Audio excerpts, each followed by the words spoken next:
আমি আল্লাহর মেহেরবানির মধ্যে যদি তুমি না থাকতে বান্দারে, আমি আল্লাহ রাব্বুল আলামিনের নাফরমানি করে এক ঢোক খাবার তুমি খাওয়ার কোনো সুযোগ পেতে না।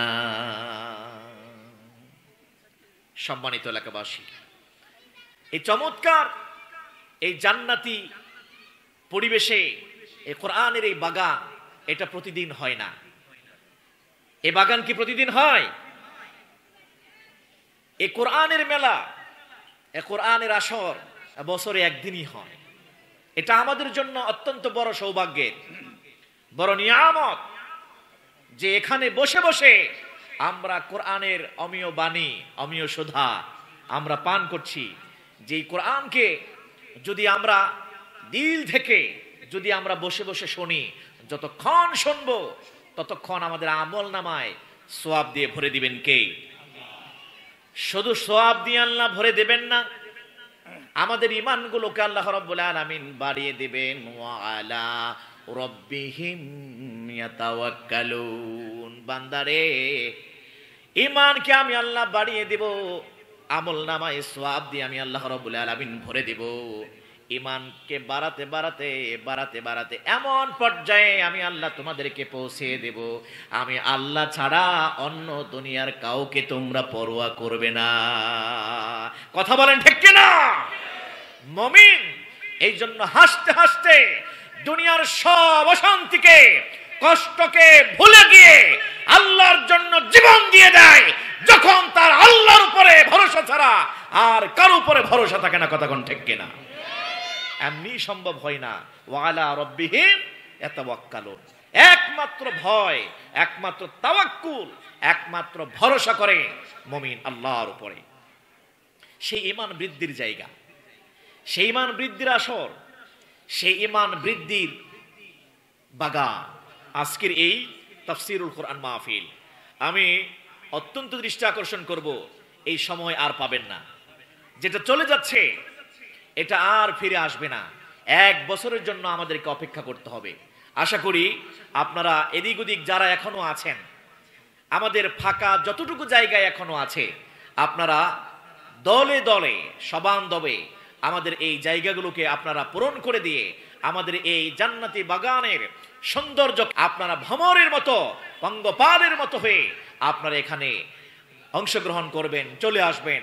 আমরা সকলকে উদাত্ত আহ্বান জানাই, ওয়েলকাম জানাই, স্বাগত জানাই। আল্লাহ আমাদের সবাইকে তৌফিক দান করুক, সকলে বলি আমিন।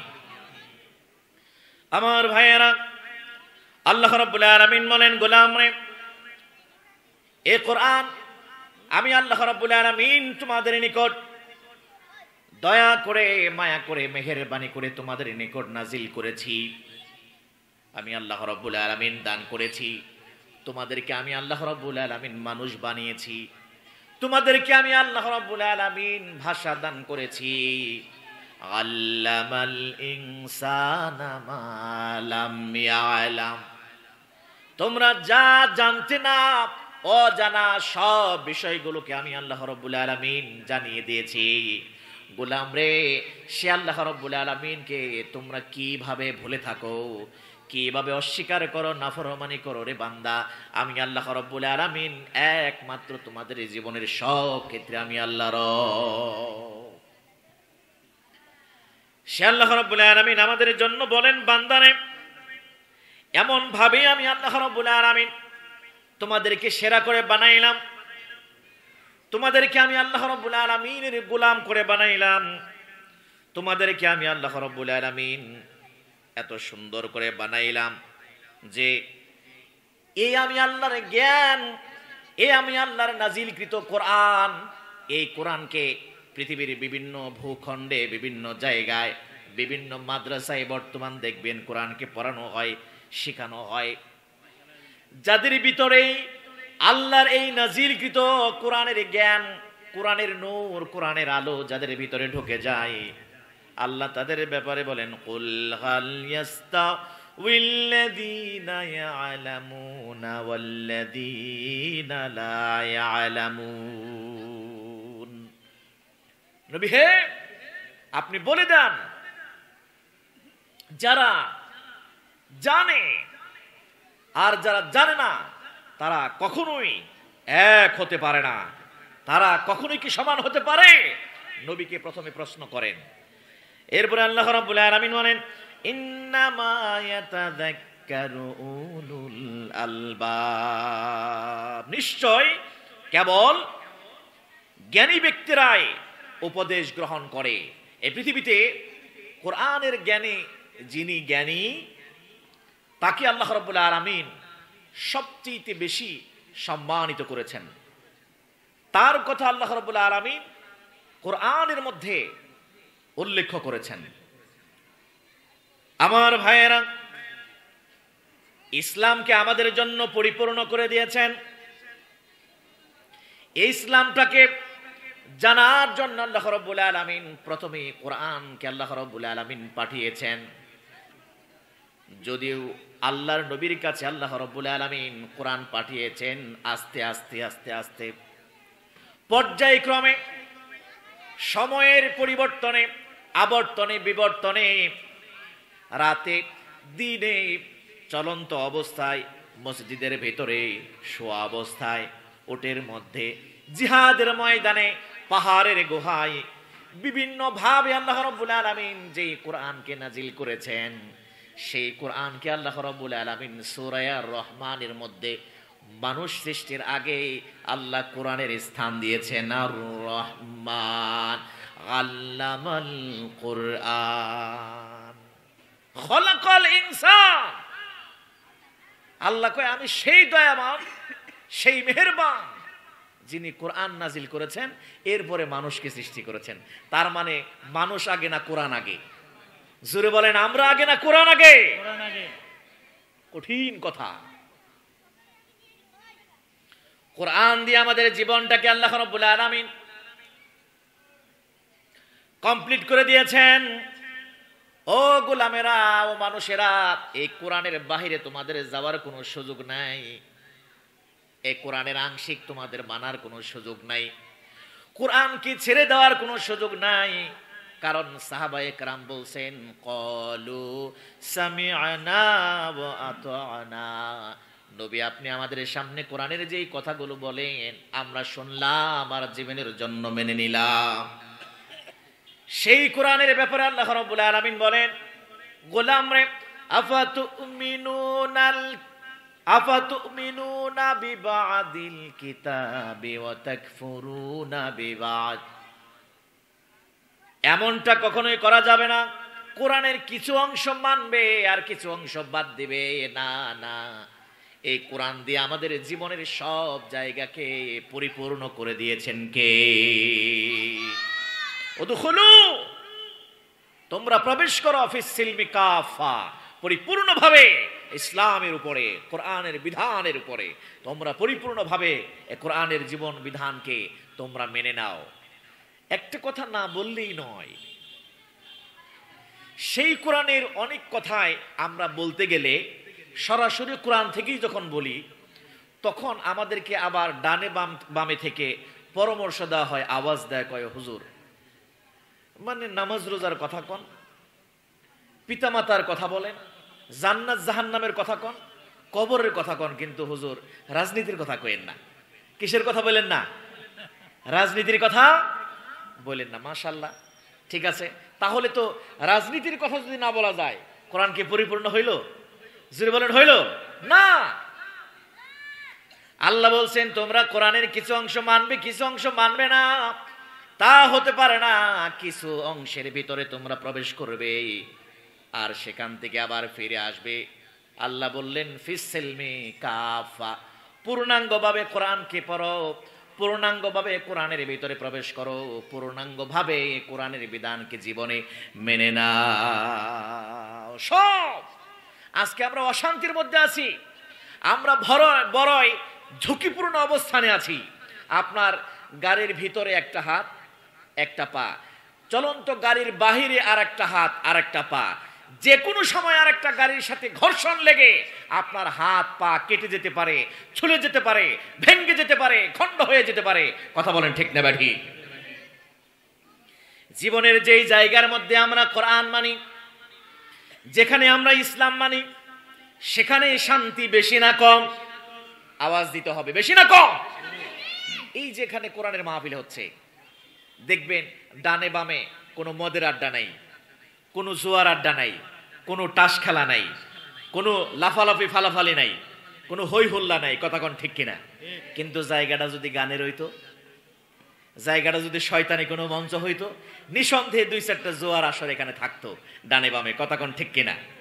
মারামারি, পারাপারি, ব্যাপনা, নানান শৃঙ্খলতা। তার মানে যেখানে কোরআন আছে শান্তি দান করেন কে? মসজিদে যান, সেখানেও শৃঙ্খলা। ধনী গরিব, রাজা প্রজা, এমপি মন্ত্রী, নেতা পাতি নেতা সব এক কাতারে আল্লাহু আকবার। কথা কোন ঠিক কিনা? কারণ সেই মসজিদে নামাজের কাতারে আইন ও বিধান চলে কার? আরো জোরে বলেন কার? শান্তি শৃঙ্খলা বেশি না কম? বেশি।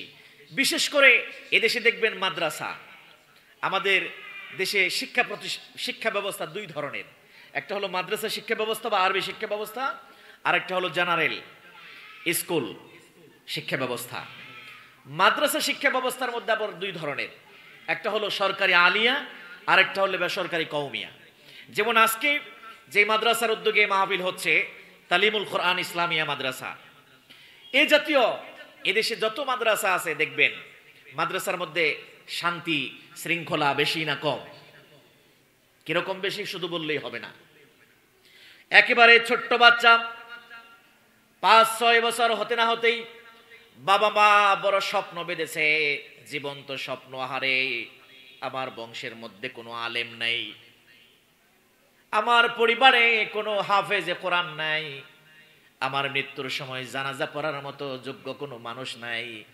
আল্লাহ, তুমি যদি আমাকে একটা ছেলে সন্তান দান করতে, আমার সন্তানটাকে আলেম বানাতাম, হাফেজে কোরআন বানাতাম। এমন স্বপ্নের অধিকারী বহু মানুষ আছে না নাই?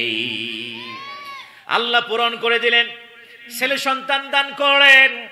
হাঁটি হাঁটি পা পা করে 5-6 বছর হয়ে গেল।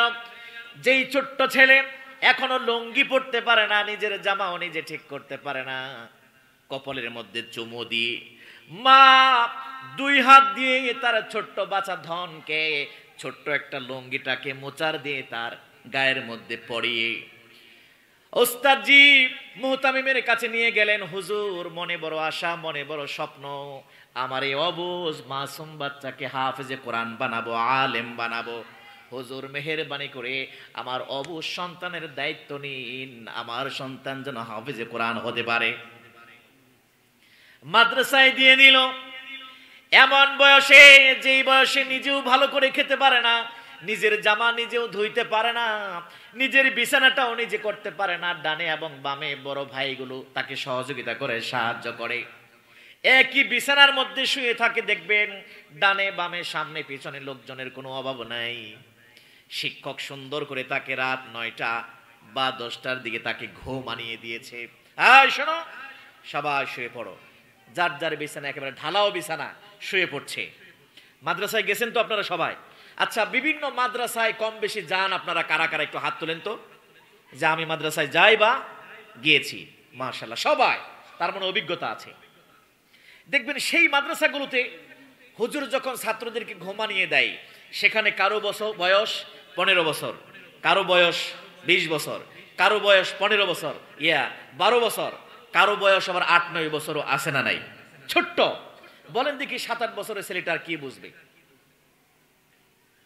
প্রচন্ড ঘুম পেয়েছে। একজনের পা আর একজনের গলার উপর দিয়া, একজনের পা আর একজনের বুকের উপর দিয়া, একজনের পা আরেকজনের মুখের উপর দিয়া। শীতান আর পৈতান কারোই ঠিক নাই। কথা কোন ঠিক না বে ঠিক? শিক্ষক যখন শেষ রাত্রে জাগিয়ে দেয়, গিয়ে দেখে এলাহি কাণ্ড, একজনের মাথা আর একজনের পা, দুইটা এক জায়গায়। মানে শীতান আর পৈতান বলতে কোনো কিছু নাই, কারণ ওর এখনো তো ডিসিপ্লিন শেখার কোনো সময় হয় নাই। শিক্ষক সবাইকে জাগিয়ে দিচ্ছে। সবচেয়ে ছোট ছেলেটা তার কাছে গিয়ে দেখে তার অবস্থা আরো ভয়াবহ, কারণ লুঙ্গি পরাই যে জানে না, সে লুঙ্গি পরে শুয়ে রয়েছে। মাশাআল্লাহ, শীতের দিন গড়াগড়ি আর ঘষাঘষিতে ও লুঙ্গি আর লুঙ্গি নেই, মাশাআল্লাহ, গলার মধ্যে মাফলাট। হাসলেন আপনারা? এটা কি বাস্তব না বাস্তব? মাদ্রাসায় গিয়ে দেখেন, এই যে আমার ওস্তাদ জিরা ভালো জানে, ওই ছেলেটা গলার মধ্যে মাফলাট নিয়ে লুঙ্গি উলঙ্গ হয়ে যে শুয়ে রয়েছে, ওর কি বয়স হয়েছে নাকি মিয়া? আপনারা তো হাসলেন, বয়স হলো 7 বছর, ও লঙ্গির কি বুঝে? বিপদে পড়ে না লঙ্গি পড়ছে। ওস্তাদজি যখন ধমক দিয়ে জাগিয়ে দেয়, হ্যাঁ বেটা উঠ, ভয়ের চোটে লাফ দিয়ে দাঁড়িয়ে গেছে। যে লঙ্গি ছিল মাপলাট, দাঁড়িয়ে যাওয়ার পরে এখন মাপলাটও নাই, পুরাই রেডিমেড, মানে যেমনি আইছি তেমনি দাঁড়াইছে। মাশাআল্লাহ। বলার উদ্দেশ্য হলো এই, এতগুলো ছাত্র একই ফ্লোরে ঘুমায়, একই জায়গায় শয়, কারো মাথা কারো পা উল্টা পাল্টা, কারো পা কারো বুকের উপর দিয়ে, কারো গলার উপর দিয়ে। এরপরেও যখন ওস্তাদজি তাদেরকে শেষ রাত্রে জাগিয়ে দেয়, ঘুম থেকে ওঠার পর কোনো ধাক্কা গোতা নাই, কোনো ঠেলা ঠেলি নাই, কোনো তর্ক নাই, কোনো মারামারি নাই, একই জায়গায় কোরআনটাকে বুকের মধ্যে ধারণ করে পুত পবিত্রতা অর্জন করে একই যেন কোরআনের বাগানের মধ্যে মৌচাকের মতো আবারও গুনগুন করে কোরআনের সুর ছড়িয়ে দেয়। ঠিক কি না? কোনো মারামারি ধাক্কা গোতা অশান্তি আছে নাই। তার মানে কোরআন আছে যেখানে শান্তি শৃঙ্খলা, কোরআন আছে যেখানে শান্তি আছে। প্রক্ষান্তরে দেশের স্কুল কলেজ ভার্সিটি গুলোতে আপনি যান, একজন ঘুমায় এই সিটে, আর একজন ঘুমায় ওই সিটে। জাহাঙ্গীরনগর বলেন আর যে কোনো ভার্সিটিতেই বলেন, একজনের সাথে আর একজনের কোনো সম্পর্ক নাই, দূরত্ব। তারপরেও সিট নিয়ে, হল দখল নিয়ে, সাদাবাজি নিয়ে, টেন্ডারবাজি নিয়ে, বিভিন্ন ভাগ বাটোয়ারা নিয়ে মারামারি দলাদলি আছে না নাই?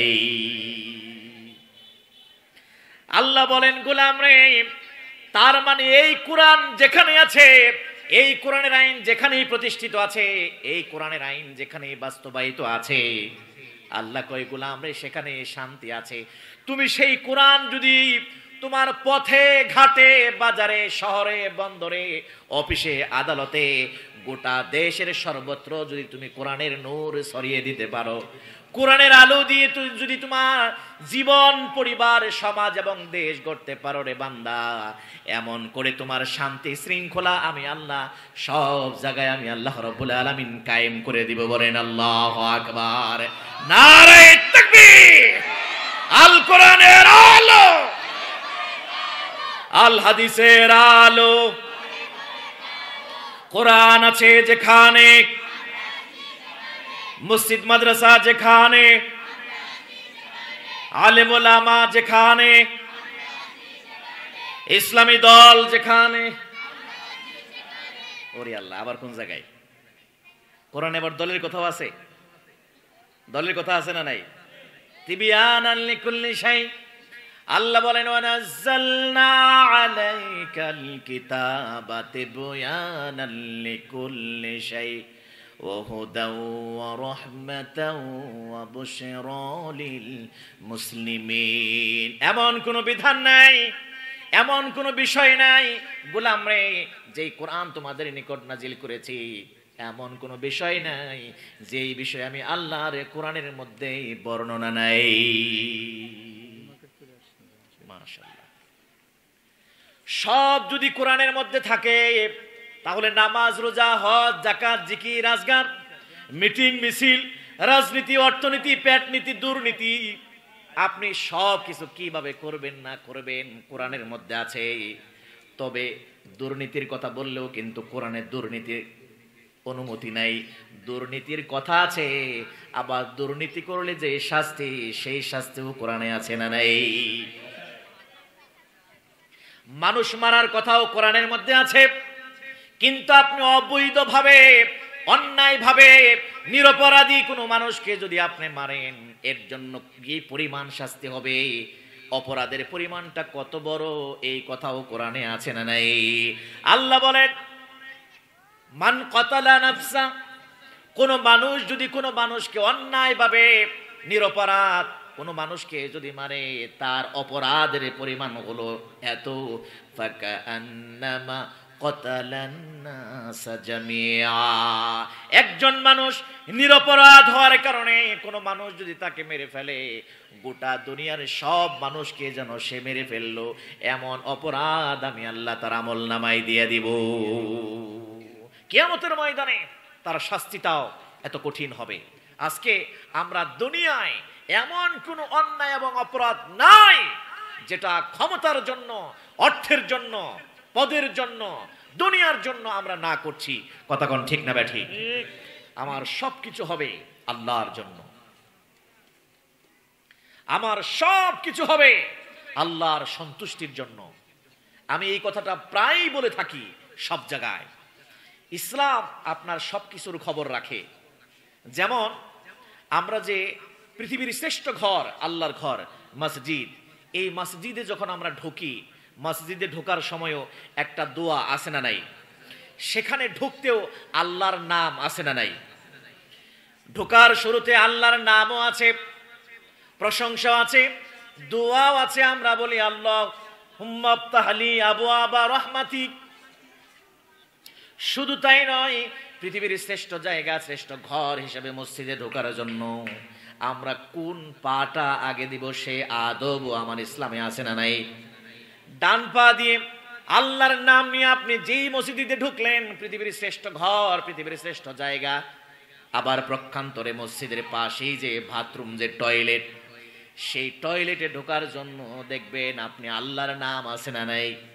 তবে সেখানে আল্লাহর নামও আছে, বিশ্বনবীর সুন্নতি পদ্ধতিতে দোয়া আছে, আল্লাহুম্মা ইন্নী আউযু বিকা মিনাল খুবসি ওয়াল খাবায়েস। তার মানে পৃথিবীর শ্রেষ্ঠ ভালো জায়গায় আপনি প্রবেশ করবেন, সেখানে ঢুকতে আল্লাহর নাম আছে, আল্লাহর শরণ আছে, বিশ্বনবীর সুন্নতি পদ্ধতি আছে। পৃথিবীর নিকৃষ্ট ঘর টয়লেট, টয়লেটে ঢোকার ক্ষেত্রেও যদি আল্লাহর শরণ থাকে, নাম থাকে, এবং বিশ্বনবীর সুন্নাত